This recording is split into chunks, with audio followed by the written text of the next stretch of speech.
Samurai Jack Origins. Welcome back to our channel. We have yet another enthralling video for you, and today we're going to talk about the very popular character close to everyone's heart, Samurai Jack. Let us find out more about him in detail. Many people who grew up watching Cartoon Network during its heyday remember Samurai Jack fondly because it portrayed the tale of a titular samurai doomed to fight the evil monster known as Aku forever. Before being discontinued, the show broadcast 52 episodes over 4 seasons between 2001 and 2004. Genndy Tartakovsky, who created the show and is also well known for his contributions as a producer of Powerpuff Girls and Dexter's Laboratory, resisted Cartoon Network's pressure to change the tone of the show and add more comedy and less action. But it was not until 2017 that the Adult Swim renewed the series and gave it the befitting send-off it deserved by concluding it with what many considered to be the best season in the show's history. The Japanese warrior that serves as the title character in the animated series goes by the nickname Jack, frequently referred to as Samurai Jack or merely the Samurai. This warrior has an unknown birth name. In order to battle the monster Aku,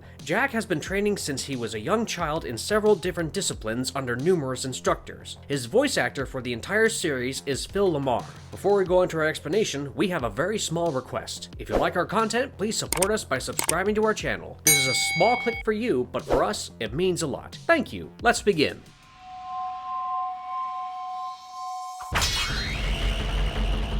How it all started, the beginning. A solar eclipse marks the start of the episode. The eclipse strangely affects what looks to be a bent, lifeless sapling in the heart of a wasteland. The towering black figure with fiery eyebrows that emerges from the earth is a tree that suddenly appears and says, "Once again, I am free to smite the world as I did in days long past." A Japanese emperor goes on to tell his son about a battle he had with the terrible shape-shifting monster Aku not far from there. He says that while the ruler was still a child, Aku emerged from beneath the pit of hatred to ruin the earth. He was powerless on his own in the face of the demon's might. He did, however, recall a story about 3 monks endowed with magical abilities that he had learned from his great-grandfather. The monks consented to manufacture a miraculous sword for the emperor, so the 2 of them rode to the mountain's highest top. He faced Aku with the sword and beat him, implanting Aku as the identical black sapling from before, right back into the exact wasteland he had created. In an effort to prevent Aku from returning, the population has since restored the area. The emperor ends his tale by cautioning his son to remain vigilant at all times, since evil may be hiding just behind him. The little prince is fascinated by the story and starts to toy around with a sword made of wood when suddenly a large shadow covers the landscape. As Aku smashes through the palace wall, the alarm goes off.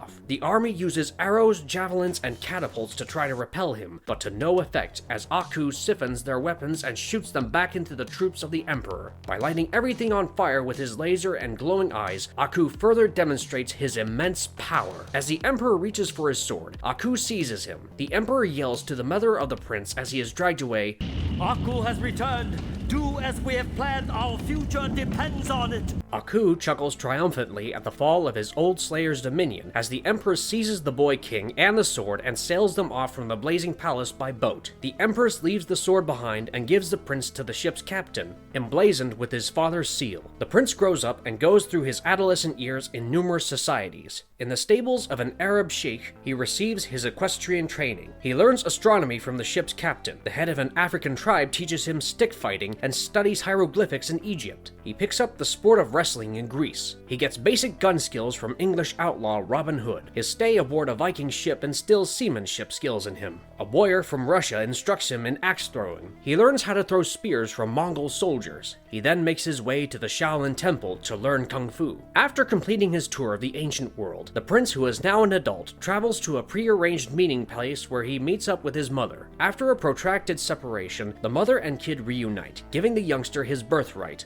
a white gi and his father's sword. Before he is prepared to go back home and set his people free, the prince practices with his sword. In the meantime, his countrymen are held as slaves. The emperor has been forced to work in a coal mine alongside all of his citizens, but he is being tortured by Aku's wicked minions more than anybody else. The landscape is littered with images of Aku. The prince comes and engages Aku's goons just as the emperor will be punished. He beats them with ease and releases his dad from his chains. The emperor informs his son about Aku's intentions intentions to use the wealth from the mines to further his authority and rule the entire planet. The prince makes a bold declaration that he will defeat Aku with the might of his sword, but his father rebukes him, telling him that the sword is merely a weapon and that the real strength rests in the arms that hold it. He forewarns his kid about how evil is subtle and how deceit is its most potent tool. The prince mounts his horse and rides out, swearing not to let his father down, but the emperor worries because he is aware that evil finds a way every time. When the prince gets there, he calls Aku out from his tower. Aku emerges from his den to greet the prince. The prince confronts Aku about reclaiming the land and exposes his identity to the land's son. Aku bragged that he couldn't be hurt by anything mortal. However, the prince cut him with the sword. The prince's ancestry is then recognized by Aku thanks to his memory of the sword and the fragrance of his blood. According to Aku, neither the king nor the sword ever had the ability to endanger Aku's life, and so did the prince. The prince claims that Aku would never be likely to triumph over the side of righteousness, regardless of the guise he assumes. After what the prince claimed, Aku vows to fight the prince and transforms into a giant gorilla. With ferocious claw swipes and forceful blows, Aku strikes the prince and manages to injure his back. Aku is eventually cut by the prince, who forces him to change into a scorpion. Aku continues to use his stingers and pincers to strike, but the prince repeatedly dispatches him, sending him sliding into the shadows of his cave. Then Aku materializes as an octopus. He attempts to assault with his tentacles. However, the prince chops them off one by one before moving the battle to a higher altitude. Aku then transforms into a goat and chases the prince, who avoids him and slices him in two, prompting Aku to transform into a bird. When the prince is ready to kill Aku, he raises his sword into the air to pierce him while pinning him within the sword. When Aku's powers were about to diminish, he was pinned to the floor by the prince. You might have beaten me now, but I will destroy you in the future, Aku swears, as the prince sees Aku reduced to a ghost and lying prostrate before him. Aku has no future, the prince declares, but Aku disagrees. Aku creates a time vortex with a sonic shriek, throwing the prince through it into a far-off future when Aku is the planet's ultimate dictator and his wickedness is the law. Aku pledges that when they do meet again, he will finally destroy the prince.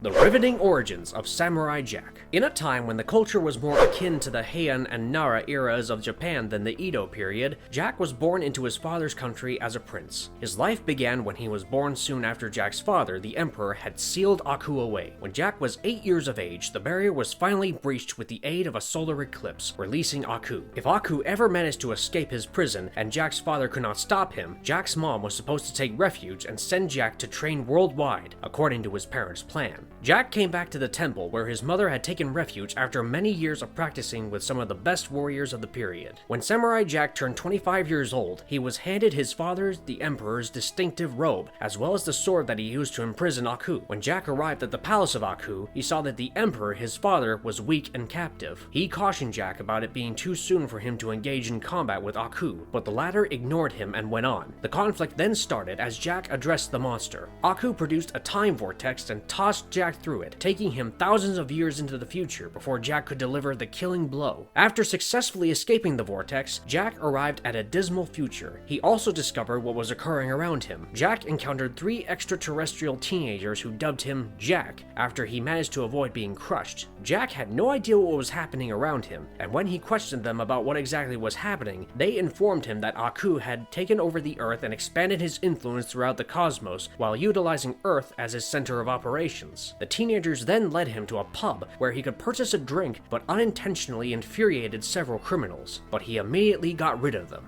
This caught the eye of a team of canine anthropologists who learned the reality about Jack's ancestry and enlisted his assistance in freeing their tribe from Aku's rule. After getting their approval, Jack went with them after letting them know his new moniker as Jack. Another of Aku's spies was keeping an eye on the group, though they were unaware of it, and quickly told him of Jack's conduct in the pub. Later, Jack and his friends reached the mines where the dogs were digging, but not before they saw the gateway where those who could not carry out Aku's instructions were condemned. Then he devised a plan planned with the dogs to take down Aku's force of mechanical insects. On the very day of the assault, Jack confronted the army and, using the exact gems the dogs were made to dig for, managed to diminish their numbers dramatically. However, not until exhausting all of the artillery and having to engage the surviving soldiers on foot, Jack went into a berserk-like ranting mode, beating them while being hurt in multiple places. The drones tried to flee, but there was no way out. The dogs praised the samurai and dispersed once the army was routed.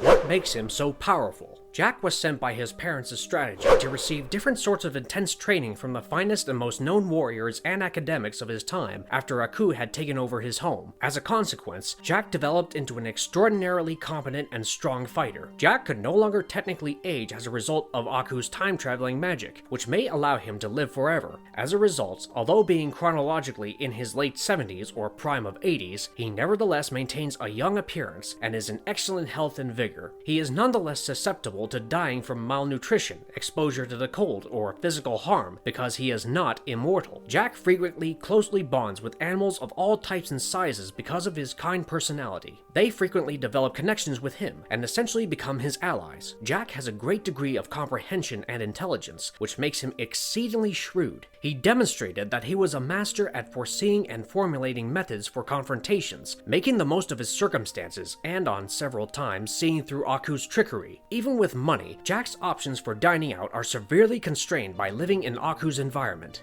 As a result, Jack prefers to survive in the wild, where he is responsible for finding his own water and food. As a result, he is an expert at swimming, fishing, climbing, hunting, tracking, foraging, and many other skills. Jack has demonstrated fantastic skill in the martial arts. He has received training in a variety of martial styles from several instructors, including Jack's teachers from across the globe: Shaolin praying mantis, eagle claw, and tiger techniques, African stick fighting, Greek wrestling, sun fist, Wing Chun, wushu, and Southern Fist are just a few of the forms. Jack is skilled with many different weapons, as seen by his battles in the Dome of Doom, which vary from staffs to spears to shurikens and nunchucks. Jack's swordplay is his trademark and possibly his finest talent. Jack's fighting style focuses heavily on speed and accuracy in his strikes, while also maintaining strong defensive positions to block his opponent's blows until he can land a conclusive blow. Jack didn't grow up around cars or other forms of mobility. In the future, 50 years from now, it is shown that he can ride a motorbike. Jack learned from many other cultures which included Greek, African, Russian, English, Mongolian, and more as a result of his early trips throughout the globe. Jack received physical training and instruction in perfect high distance and high height leaps in exchange for instructing a tribe of 8 men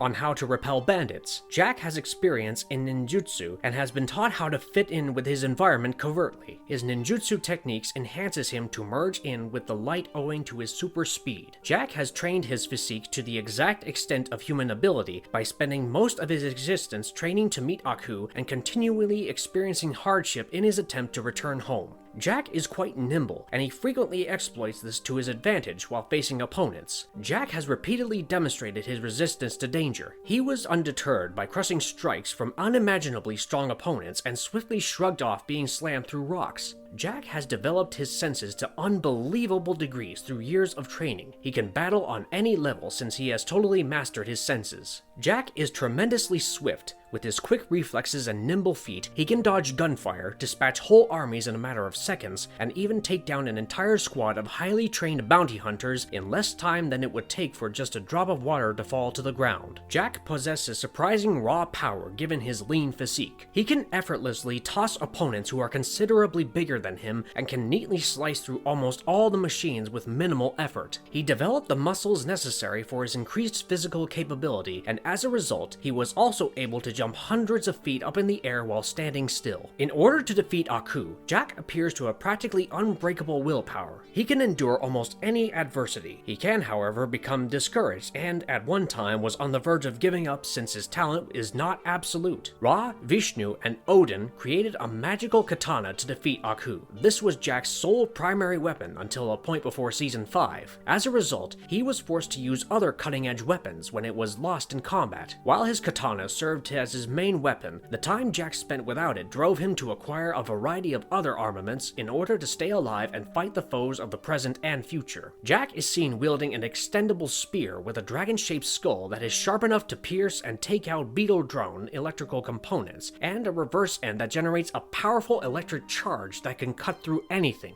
The dragon-shaped head is able to spin like a drill and effortlessly pierce the largest beetle drone. It was lost in the conflict between the daughters of Aku and Jack. The tuning knife is a dagger that can change into the shape of a tuning fork that was recovered from Scaramouche after he was defeated. When it comes in touch with an object, the knife's super high frequency oscillation might shatter it. Jack carried a laser pistol as a sidearm. The bullets have a penetration capability to take out several opponents at once and can take off a golem's head in a single shot. The minigun features an integrated rocket launcher in the middle and can be held like an assault rifle, making it more sophisticated than the real-life version. This is stored in Jack's motorbike. In order to prevent Scaramucci from speaking with Aku any longer, Jack also tossed a kunai at his phone. Jack is further protected by the samurai armor, which has a high level of toughness and integrated retractable shields that may be launched as missiles. Jack's motorcycle is his personal vehicle, which doubles as a weapon. Spikes that may emerge from the wheels are utilized to defeat several foes. Jack has an entire belt full of explosives on him, although he mostly uses them to get away from perilous situations. When battling Scaramucci, Jack uses two large bowie knives, which have brass knuckle hilts. Jack infrequently and briefly uses other weapons that he discovers, but never keeps for long. He is shown using a severed creature's leg as an improvised sword to battle his adversaries while imprisoned within a giant monster. Jack subsequently used a portion of the monster's internal organs as a make-believe mace to liberate Ashi. To protect Ashi from the omen, he also uses the ceremonial seppuku dagger that was intended for him.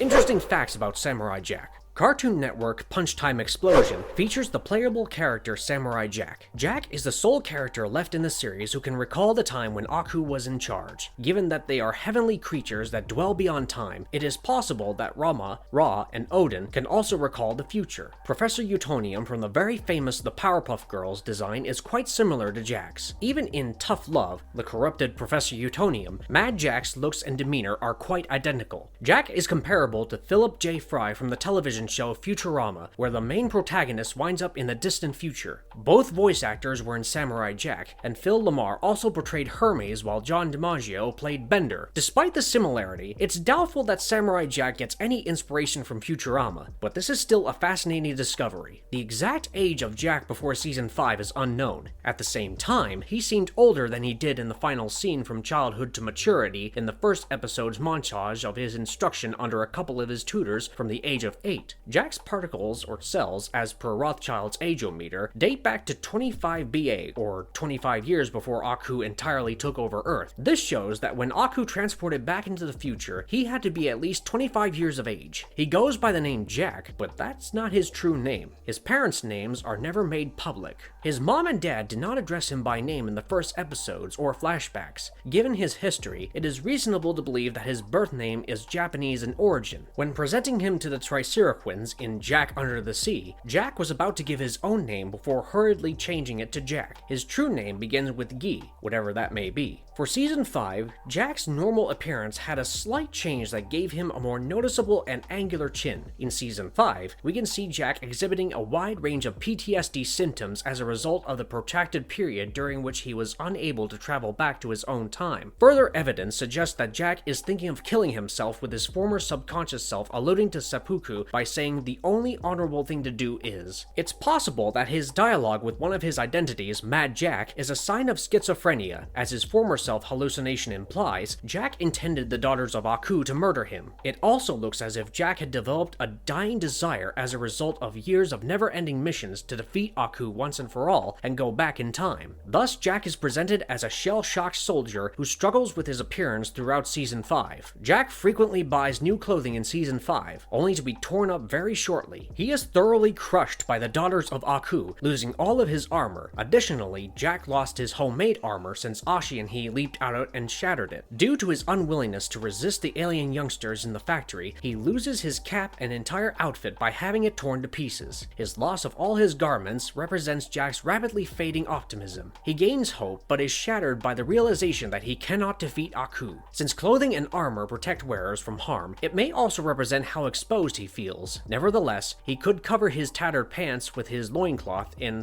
XCVI, implicitly hinting that he might find hope again. Jack is alluded to and called a samurai, yet his standing is more akin to that of a ronin than a real samurai. Samurai typically serve their daimyo, but ronins have no commander or lord. Additionally, the meaning of the word ronin is wanderer, drifter, or the one who wanders, drifts, which fits Jack's aimless roaming in the period he was then sent to. Jack appears in the Disney Plus movie Chip and Dale Rescue Rangers, which has a plaque on the famous Hollywood Walk of Fame.